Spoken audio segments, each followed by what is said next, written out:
మరి తెలంగాణ ప్రజల్ని అవమానించాల్సిన అవసరం ఏంది? ఏది మీ అయ్యే జాగిరి కాదు, ఆంధ్ర మీ అయ్యే జాగిరా? మరి తెలంగాణ మా అయ్యే జాగిరి కాకపోతే మరి ఆంధ్ర పవన్ కళ్యాణ్ అయ్యే జాగిరా? నువ్వు ఆంధ్రాకి ఎందుకు ముఖ్యమంత్రి అయినవరా? చంద్రబాబు ఆంధ్ర నీ అయ్యే జాగిరా? తెలంగాణ మా అయ్యే జాగిరి కాదు కదా. మరి తిరుపతి నీ అయ్యే జాగిరా? నీ చంద్రగిరి మీ అయ్యే జాగిరా?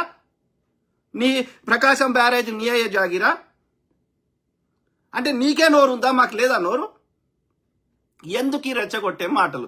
దీనివల్ల ఎవరికి ఒక 5 పైసల వచ్చేది ఏమున్నది? దీనివల్ల ఒక్కరికి ఒక పనికొచ్చే పని ఏమున్నది? ఎవరిది కాదు. It's part of India. భారతదేశంది, భారత ప్రజలందరిది. ఓకే. సో కాబట్టి ఆంధ్ర ఉంది కాదు, తెలంగాణ ఉంది కాదు. కానీ నువ్వు అనగానే నిజంగా అయిపోతుంది అది. హైదరాబాద్ నగరాన్ని కులీ కుతుబ్ షా అనేట ఆయన నిర్మించిండు. దాన్ని ఇంకో స్థాయికి తీసుకుపోయింది అసఫ్ జాహీలు లేదా నిజాంలు. ఓకే. సో వాళ్ళు ఎవరి పైసలతోటి ఈ నగరాన్ని నిర్మించారు? ఎవరి పైసలతోటి చార్మినార్ కట్టిండ్రు? ఎవరి పైసలతోటి ఫలక్నుమా ప్యాలెస్ కట్టిండ్రు? ఎవరి పైసలతోటి సాలార్జంగ్ మ్యూజియం కట్టిండ్రు? ఎవరి పైసలతోటి కుతుబ్ షాహీ టూమ్స్ కట్టిండ్రు? ఎవరి పైసలతోటి ఏది హుస్సేన్ సాగర్ చెరువు కట్టిండ్రు? నిజాం సాగర్ చెరువు కట్టిండ్రు? ఎవడిరా? ఆంధ్రోడియా? చెప్పండి రా. పవన్ కళ్యాణ్ ఇచ్చిండు ఆయన ఈ నగరాన్ని నిర్మించి ఆ రోజులనే రోల్స్ రాయ్ కార్లను మా జిహెచ్ఎంసీ బల్దియాకి చెత్త ఎత్తడానికి వాడినాము. అంటే ఎంత పెద్ద లెవెల్లో మేము సంపద సృష్టించినాము. మా హైదరాబాద్ వజ్రాలు ఇట్లా రోడ్ల మీద పోసుకొని అమ్మేటోళ్ళు. అర్థమైందా? సో ఈ కల్చర్ని, ఈ బిజినెస్ సంపద సృష్టించడము, లేకపోతే ఈ బిజినెస్ చేసుకునే కల్చర్ని ఒక కవులు, కవి సమ్మేళనాలు, ఈ ఇరానీ కల్చర్ని ఎవరు తీసుకొచ్చిండ్రు? అంతకంటే ముందుకు పోతే కాకతీయులు. ఇలా వరంగల్ పరిసర ప్రాంతాలు చూడండి, 7 రకాల కోటలు. అర్థమైందా? ఎన్ని ప్రాచీన ఒక రామప్ప గుడి లాంటి గుడి ఒక్కటన్నా ఉన్నదిరా మీ ఆంధ్రాలో? అన్ని ఈ మధ్య కట్టుకునే తప్ప ఒక్కటన్నా ఒక ప్రాచీన చరిత్ర గల ఒక రామప్ప లాంటి ఒక్కటి చూపెట్టండి రా. కర్ణాటకలు ఉన్నాయి అట్లాంటి 100. హోయసాలేశ్వరం, లేకపోతే చెన్నకేశవ స్వామి ఆలయం, అట్లాంటిది ఆంధ్రాలో ఒక్కటి లేదు. మీకు చరిత్ర లేదు, మను లేదు, మశానం లేదు. ఆడ ఎవరున్నారో ఎవరికి తెలియదు. అది బుద్ధుని విగ్రహం, అది వెంకటేశ్వర స్వామి అని చెప్తున్నది. ఆడ గుడి లేదు, మను లేదు, మశానం లేదు.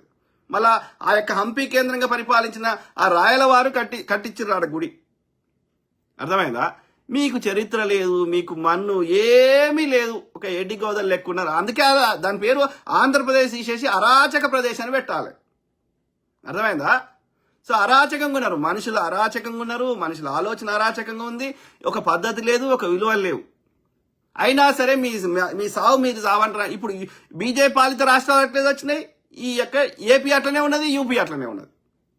ఎవడు పోయి మళ్ళా వాడు చచ్చిపోకుండా మళ్ళా ప్రశాంతంగా వస్తారా అంటే డౌటే. కాదురా, ఒక సంక్రాంతికి ఎందుకు పోతారు రాడికి? మిగతా రోజులు ఈడెందుకు వస్తారు? మిగతా రోజులు కూడా పోండి. ఎవడు ఆపుతున్నాడు? సంక్రాంతికే పోవాలని ఎవడు చెప్పిండు? హైదరాబాద్ లాంటి నగరాన్ని ఆంధ్రప్రదేశ్లో కట్టుకోండి, ఎవడు ఆపుతున్నాడు?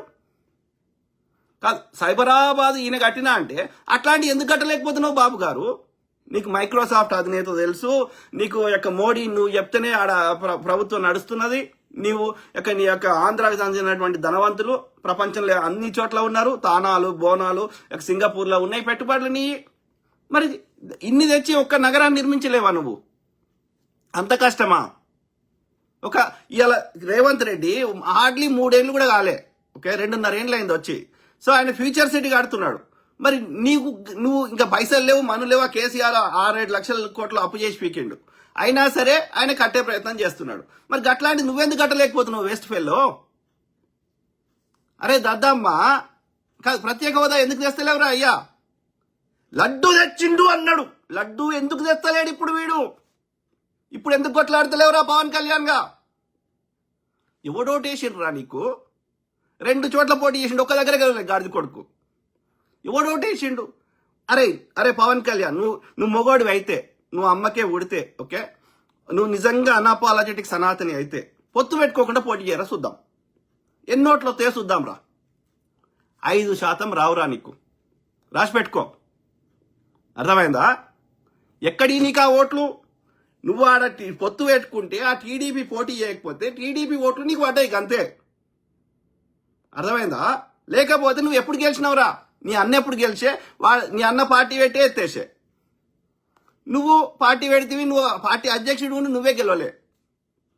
ఎవడు ఓటేస్తారా? నీకు ఏ విషయంలో సబ్జెక్ట్ ఉందిరా? ఎవరి మీద ప్రేమ ఉందిరా? పొత్తులో పెట్టుకొని అపోజిషన్ ఓట్లు చీలకుండా వేసుకొని దానికి తోడు ఆ యొక్క కేంద్రంలో ఉన్నటువంటి బీజేపీ వాళ్ళ దగ్గరికి పోయి ఆ యొక్క జగన్తో ఉన్న దోస్తుని కట్ చేయించి వానికి వండబెట్టి వాళ్ళకి ఇవ్వాల్సిన ఇచ్చి అన్ని రఘురామరాజును ఆన్నే 3 ఏళ్ళు కూర్చుండబెట్టి అన్ని కథలు పడితే వానికేం పోయింది? జగన్ అయితేంది, వీడైతేంది, వాళ్ళకి రావాల్సిన వాటాలు వచ్చి వాళ్ళని వండబెడితే అయిపోయాయి. వాళ్ళకేం కావాలి? సో అట్లా చేస్తే ఆ మోటాబాయ్ అనేటోడు, ఆ యొక్క తడిపార్ అనేటోడు, వాడు ఎన్నికల కమిషన్ యొక్క ఆ సిస్టమ్నే మార్చేసి దాన్ని బీజేపీ అనుబంధ సంస్థ లెక్క మార్చేసి ఆఫ్టర్ 3 PM గుద్దుకుంటే, ఆఫ్టర్ 3 PM నుంచి నైట్ 2 o'clock దాకా మోసం చేస్తే, ఆ 10% ఓట్లు అదనంగా మోసం చేస్తే అది నా గెలుపు, నేను గెలిపించినా, నేను డిప్యూటీ సీఎం అని సంకల్ గుద్దుకుంటున్నావు. వేస్ట్ మొండ కొడుకువి. నువ్వు మొగోడివి అయితే నువ్వు పుట్టిన ఆంధ్రప్రదేశ్లో, నువ్వు పుట్టిన నెల్లూరులో నువ్వు పోటీ చేసి గెలువురా ఇండిపెండెంట్ గా.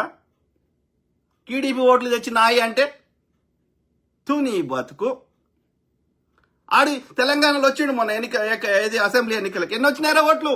ఒక్క జనసేనకి ఒక 5 ఓట్లు వచ్చినాయి చెప్పురా. అయినా సరే రారా? ఎవడాపుతున్నారా? నిన్ను ఆపుతున్నామా? ఆపం. రా.